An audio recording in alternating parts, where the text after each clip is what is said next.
Visakhapatnam metropolitan region development అథారిటీలో ఆంధ్రప్రదేశ్ రాష్ట్ర ప్రభుత్వం భారీ మార్పులు చేసింది.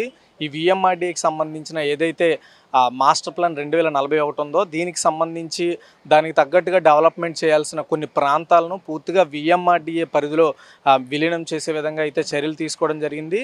ఏదైతే ఆంధ్రప్రదేశ్ రాష్ట్ర ప్రభుత్వానికి చెందిన మున్సిపల్ డెవలప్మెంట్ కావచ్చు లేదా మున్సిపాలిటీస్ అర్బన్ డెవలప్మెంట్స్ శాఖకు సంబంధించి ఏదైతే municipal administration and urban development డిపార్ట్మెంట్కి సంబంధించి ఒక జీవోని అయితే జారీ చేసింది. జీవో నెంబర్ 189 ప్రకారం ఏం చేసిందంటే ఏదైతే ఇప్పటివరకు విఎంఆర్డీఏ పరిధిలో ఉన్న ఏవైతే కొన్ని ప్రాంతాలు లేదంటే మండలాలు గ్రామాలు వీటన్నింటినీ కూడా ఇప్పటివరకు సగం వరకే విలీనం ఉండేది. ఇప్పుడు పూర్తి స్థాయిలో వాటిలో విలీనం చేయడం జరిగిందనమాట. అంటే ఇప్పటివరకు 45 మండలాలని పూర్తిగా ఇందులో మెర్జ్ చేస్తూ 1366 రెవెన్యూ విలేజెస్ను కూడా కలుపుతూ ఇప్పటివరకు ఏదైతే విఎంఆర్డీఏకి సంబంధించిన పరిధి ఏదైతే ఉందో ఆ పరిధి 6501 చదరపు కిలోమీటర్ల వరకు ఉండేది. ఇప్పుడు వచ్చేసి కొత్తగా ఈ జీవోలో ఈ కొత్త గ్రామాలను మండలాలను పూర్తి స్థాయిలో కలుపుతూ 7341 చదరపు కిలోమీటర్ల వరకు ఏదైతే విఎంఆర్డీఏ పరిధిని విస్తరించడం జరిగింది.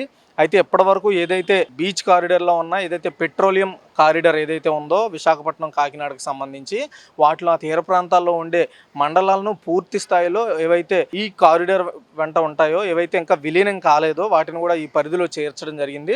అయితే ఇప్పటివరకు ఏదైతే మనకి ఇటు జీవీఎంసీ కావచ్చు, నర్సీపట్నం కావచ్చు, యలమంచిలి కావచ్చు, విజయనగరం ఏవైతే మున్సిపాలిటీసు మున్సిపల్ కార్పొరేషన్ పరిధిలో ఉన్నా ఏవైతే ఇంకా ఇందులో విలీనం చేయలేదో వాటిని విలీనం చేస్తూ ఈ పరిధిని అయితే విస్తరించింది. ఓవరాల్గా చూసుకున్నట్టయితే ఇంతకు ముందున్న ఏదైతే 6501.65 చదరపు కిలోమీటర్ల పరిధి ఉందో ఆ పరిధిని కొత్తగా ఈ మండలాలు గ్రామాలను కలిపిన తర్వాత అంటే విలీనం చేసిన తర్వాత 7341.02 చదరపు కిలోమీటర్ల వరకు ఈ పరిధి పెరిగింది. అంటే ఓవరాల్గా మనం గమనిస్తే 839.37 చదరపు కిలోమీటర్లు ప్రస్తుతం విఎంఆర్డీఏ పరిధి పెరిగిందని చెప్పుకోవచ్చు.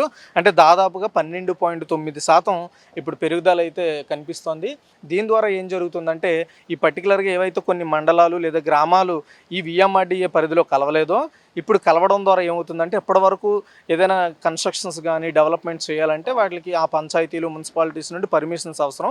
అయితే ఇప్పుడు వాటితోనే కాకుండా ఇప్పుడు విఎంఆర్డీఏ ఆ పరిధిలోకి రావడంతో వాటిని విఎంఆర్డీఏ పరిధిలోకి చేర్చడంతో ఇప్పుడు విఎంఆర్డీఏకి సంబంధించిన అనుమతులు కూడా తప్పనిసరిగా ఉండాల్సిన అవసరం ఉంది. ఇవన్నీ చేయడానికి గల ప్రధాన కారణం గమనిస్తే విశాఖపట్నం ఇప్పుడిప్పుడే డెవలప్లో బాగా ముందుకెళ్తుంది కాబట్టి దాన్ని దృష్టిలో పెట్టుకొని ఆంధ్రప్రదేశ్ రాష్ట్ర ప్రభుత్వం ఇంకా ఈ ప్రాంతాలను కూడా డెవలప్ చేయాలి అనే ఉద్దేశంతో అది కూడా పూర్తి స్థాయిలో డెవలప్మెంట్ చేయాలనే ఉద్దేశంతో వీటిని విఎంఆర్డీఏ పరిధిలోకి అయితే తీసుకొచ్చింది. అయితే ఇప్పటివరకు వీటిల్లో కొన్ని ఉన్నాయి, కాకపోతే ఏంటంటే పాక్షికంగా ఉన్నాయన్నమాట. కొన్ని ఉన్నాయి, కొన్ని ప్రాంతాలు లేవు. ఒకే మండలంలో ఒక గ్రామం ఉంటే ఒక గ్రామం లేకపోవడం, అంటే మండలం పూర్తి స్థాయిలో ఈ పరిధిలో లేకపోవడం ఇలాంటివి ఉండేవి. కానీ ఇప్పుడు ఏంటవుతుందంటే మొత్తం ఆ గ్రామాలు కానీ మండలాలు ఏవైతే ఇప్పుడు సూచించిన జీవోలో సూచించిన ఆ మండలాలు లైక్ నక్కపల్లి కావచ్చు, అచ్యుతాపురం కావచ్చు, పరవాడ కావచ్చు, ఇవన్నీ కూడా వీటన్నింటిని కూడా అటు నర్సీపట్నం మున్సిపాలిటీ కావచ్చు వీటన్నింటినీ ఇప్పుడు విఎంఆర్డీఏ పరిధిలోకి తీసుకురావడం ద్వారా డెవలప్మెంట్లో ప్రధాన భాగంగా ఏదైతే డెవలప్మెంట్ చేయాల్సి ఉంటుందో దానికి సంబంధించి ఎలా పడితే అలాగా అప్రూవల్స్ ఇచ్చేసి డెవలప్మెంట్ చేయకుండా ఒక మంచి విధానంగా డెవలప్ చేసి విశాఖపట్నం పరిధిలో ఉండే ఏదైతే ఒకప్పటి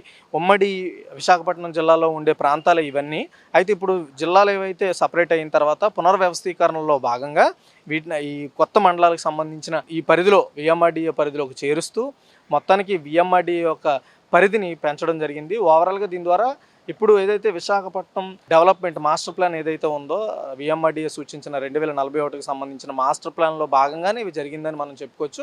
దీని ద్వారా ఇక మీదట ఈ ఉమ్మడి విశాఖపట్నం అంతా కూడా మొత్తం డెవలప్మెంట్ చేయడంలో విఎంఆర్డీఏ కీలక బాధ్యత అయితే వహిస్తుంది. దీని ద్వారా ఏదైతే ఇప్పుడిప్పుడు డెవలప్మెంట్ చెందుతున్న ఈ విశాఖపట్నం రీజియన్ అంతా కూడా ఇక పూర్తి స్థాయిలో ఒక ప్లాన్ ప్రకారం అయితే డెవలప్ చేసే విధంగా అనుమతులు కావచ్చు, ఏవైతే దానికి సంబంధించిన ప్లాన్స్ కావచ్చు ఇవన్నీ చేసేలాగైతే ఇప్పుడు ఆంధ్రప్రదేశ్ రాష్ట్ర ప్రభుత్వం చర్యలు అయితే తీసుకుంది. దీని ద్వారా విశాఖపట్నంతో పాటు ఈ చుట్టుపక్కల అనకాపల్లి కావచ్చు, అటు వచ్చేసి విజయనగరం కావచ్చు, ఈ ప్రాంతాలన్నీ కూడా పూర్తి స్థాయిలో అభివృద్ధి బాటలో నడుస్తాయి. ఎలా పడితే అలాగ నిర్మాణాలు చేపట్టకుండా, ఎలా పడితే అలాగ అనుమతులు ఇచ్చేయకుండా ఒక ప్లాన్ ప్రకారం అనుమతులు మంజూరు వాటికి సంబంధించిన చర్యలు తీసుకునేలాగైతే విఎంఆర్డీఏ ముందుకు వెళ్ళనుంది. దీంతో విశాఖపట్నంకి సంబంధించిన ఉమ్మడి విశాఖపట్నం రీజియన్ అంతా కూడా డెవలప్మెంట్ అవుతుంది. ఏదైతే కాకినాడ విశాఖపట్నం ఏదైతే పెట్రోలింగ్ కారిడార్ ఉందో ఆ ప్రాంతాలను కూడా ఇప్పుడు ఇందులో చేర్చడం ద్వారా ఆ ప్రాంతాలు కూడా డెవలప్మెంట్లో విఎంఆర్డీఏ భాగస్వామ్యం ఉండనుంది. వీడియో జర్నలిస్ట్ ప్రేమ్తో Raju, VBC on TV, Visakha నుంచి.